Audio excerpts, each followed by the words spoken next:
Alright, this is the pressure that I had when I left it overnight. I think it was 44 and 52. So we have 0 air leaks. This is a 24-hour air leak test. So it seems like everything's good now. The first night that I tried it, one of the bags was all the way to 0, so it was the left side. I'm gonna show you a picture right now how it was when I woke up and what I did to fix that.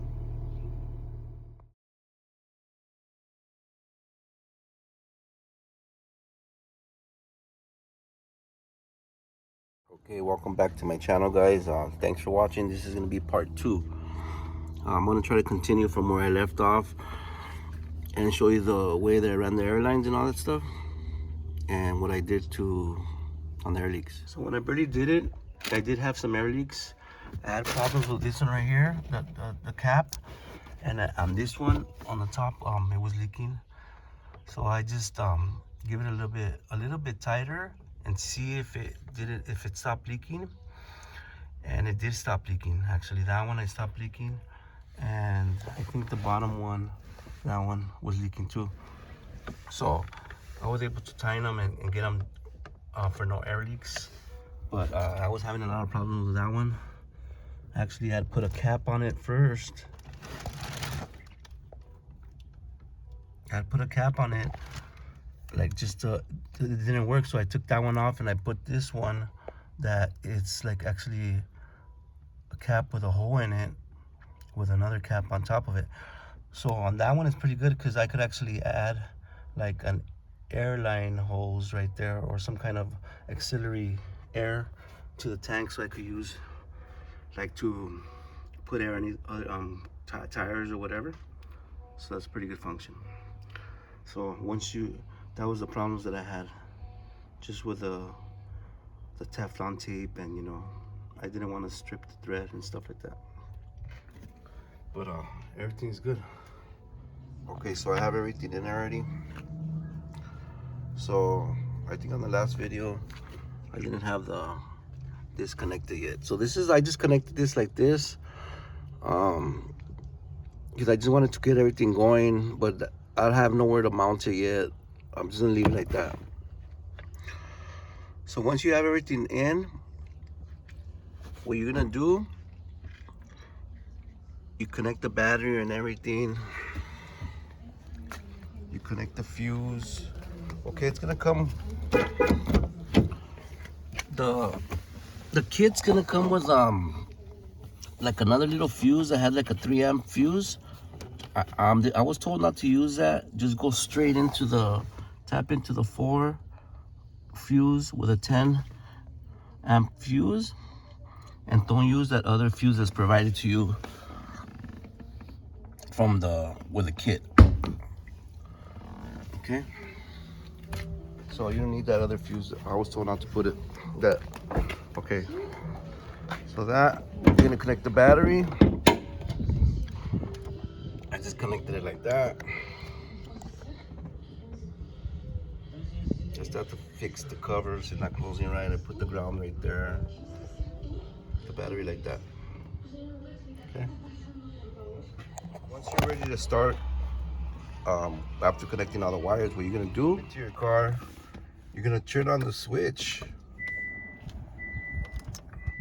and then you're gonna notice that the compressors are gonna go on. Well, one compressor is gonna go on. You're gonna let it build air up for a little while, probably like 2 minutes. Turn off the key. Here, you're gonna check your fittings. You're gonna spray the fittings with some soapy water or Windex. Make sure you don't have any air leaks, right? You're gonna see like little bubbles popping out or whatever. And if you don't have any air leaks when you did that with a key, that's only probably like 10 pounds of pressure. What you're gonna do is turn on the car, let the remote build pressure to 150 where it's gonna stop at. Once it stops, you're gonna turn off the car and come back and do it again.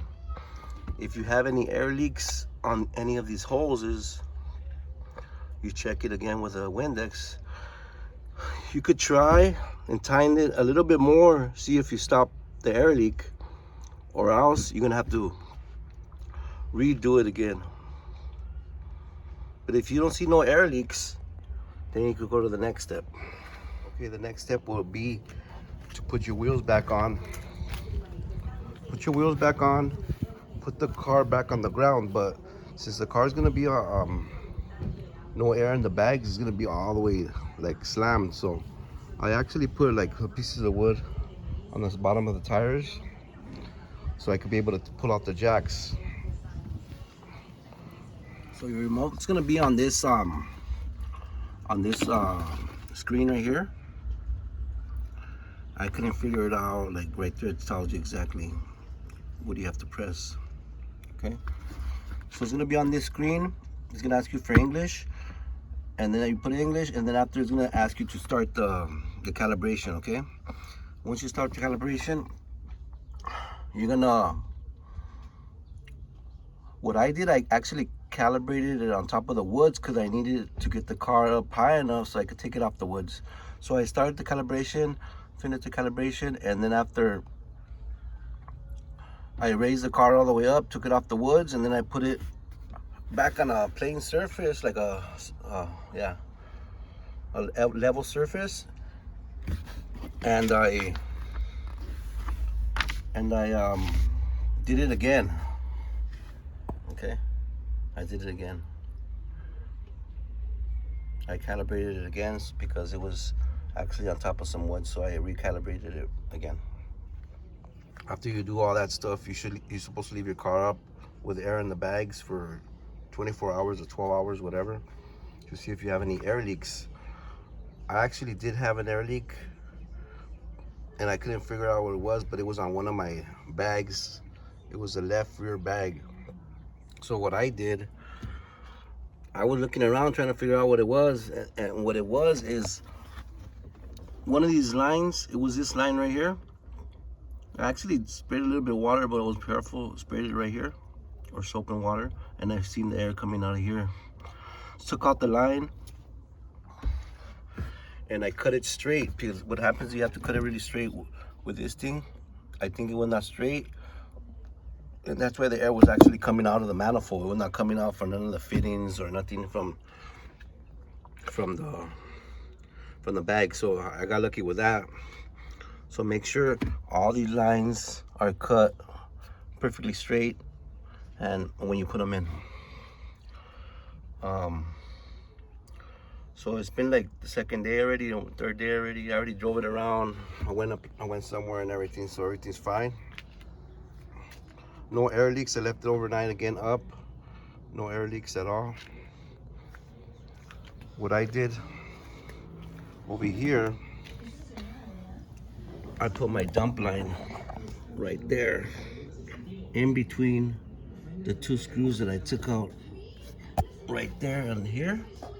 I put it in between those two screws and put the dump line right there.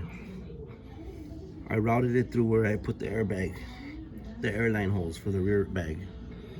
So it seems like I'm gonna show you how I ran the lines on the rear and how I did it on the front. Then I ran the airline. I ran it through the grommet right there where I showed you yesterday, and I put it through right there, and then it goes in between there underneath the bucket, and then it's like that.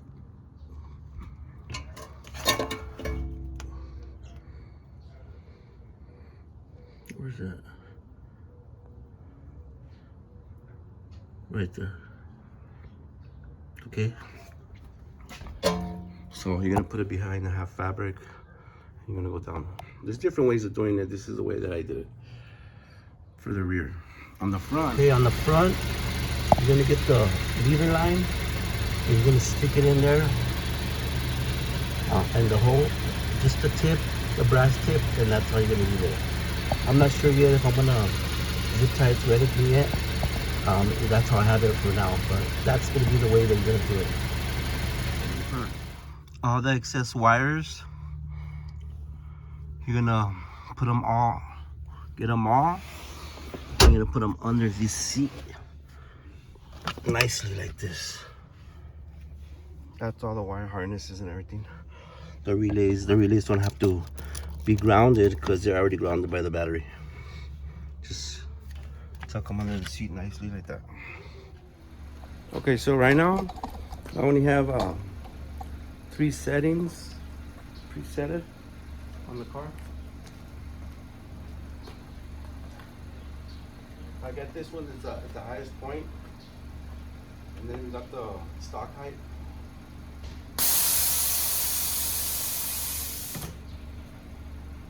That's the stock height one. And then we got the ride height.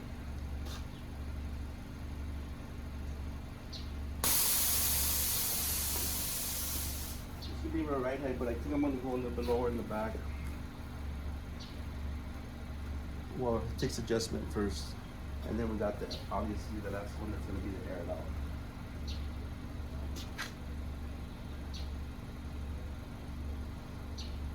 So the air out, you have to hold it down and then. So that's the aired out one.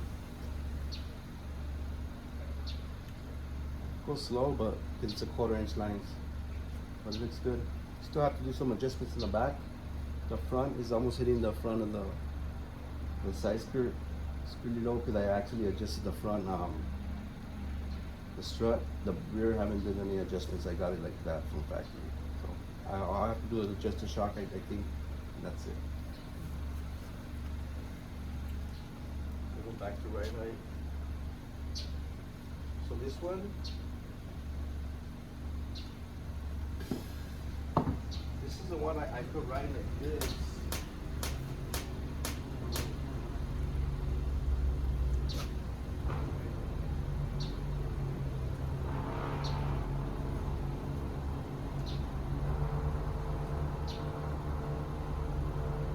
Have to do some adjustments to this. There's a ride height that you can have that you can only go straight. And this was supposed to be it, but I don't think I can make the turn right there. So I have to fix the settings still. I'm not really familiar with the system yet, so get used to it. But yeah, there it is. So I'm doing a test drive. It runs actually pretty good. It runs good. Like, it feels better than my coilovers. This is gonna be common whenever you take off the tires. The pressure's gonna turn on. But right now I'm just gonna calibrate it real quick. And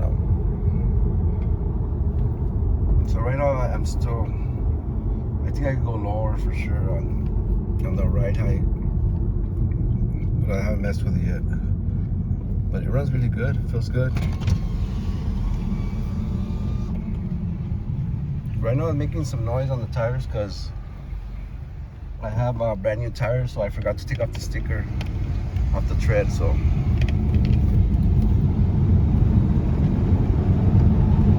but it feels good. Like,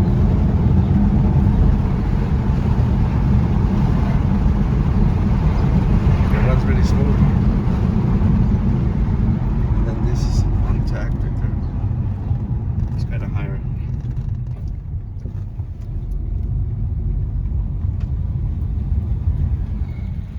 So that's my ride height right there.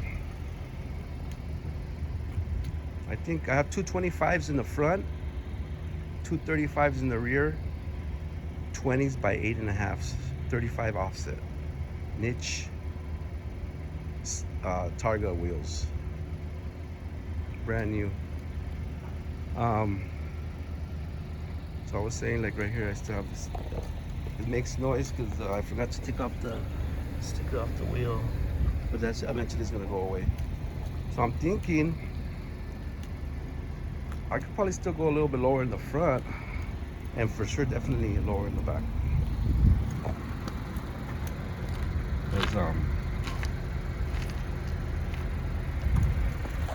Yeah, like the only thing is, if you hit a dip and you're making a turn, it might hit the tire right there, and that's what you don't want.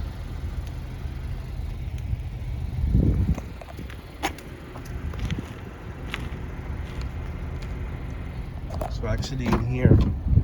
So I could actually do it manually. Just press these two at the same time. For lower these two.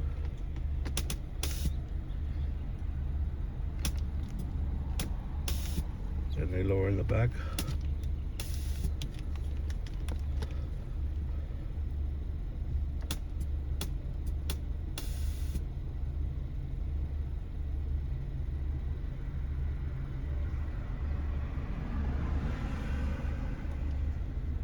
Higher. We'll have to figure that out after. But that's how it's gonna, this is how it looks now.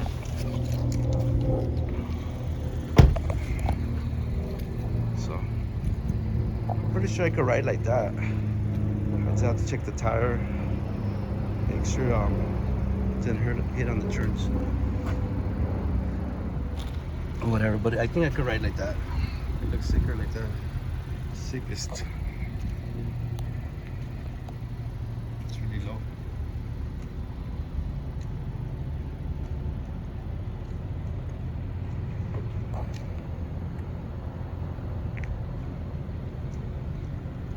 And that's gonna be the end of this video. On my next video, I'm gonna still do some adjustments on the struts and the shock on the back. I'm gonna do that on another video, because when you adjust the strut or the shock in the back, it affects the pressure of the bag, and it doesn't give you the correct ride height adjustment. I mean, the ride height suggested pressure for driving. As you can see right here, for the front, 30 to 40 pounds of pressure, no more than 125. For the rear, it's 35 to 45 suggested driving air pressure, right? So on the front, on mine, when I got the struts, they were not even. They were like a half inch, an inch and a half. One was an inch and a half length of thread, and the other one was an inch and 3/4. So I was told, so I could get it like I wanted it, like this, all the way to the ground. It's touching already right here, almost touching, to lower the thread like a finger length. So I did it, and I did the thread adjustment to approximately 1 inch of thread only. On the strut adjustment, so it could let me go all the way to the ground like it does right there on 20s. So on the rear, I still have all this. So if I wanted to get it lower, like the front is, I have to adjust the shock, make it shorter, because right now the shock is already maxed out. It's hitting on the, so if I make it shorter, I could get it lower over here. The only thing about that is that the pressure of the airbag is gonna be different.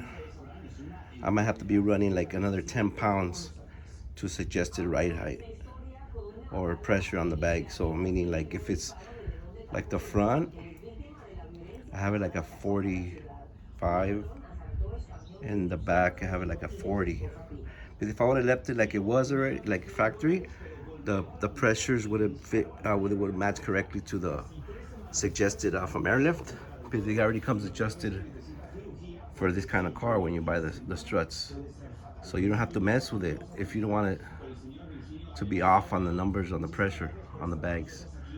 But since I messed with it, I actually just went down half an inch on the front on the adjustment of the height, but then it threw off the pressure of the bag. So what happens is that if you shorten the strut, it's gonna need the bag's gonna have to raise up, give more pressure so it could give the correct ride height.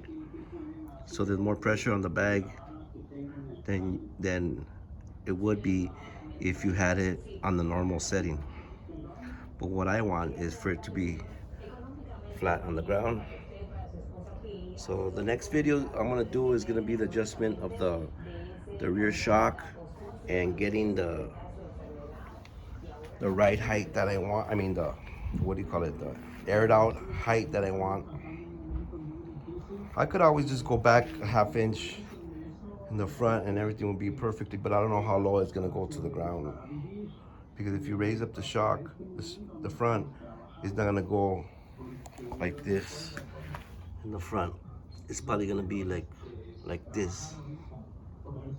So what I wanted for when it's laying on the ground to be flat, because anyways, you don't have the side skirts on it.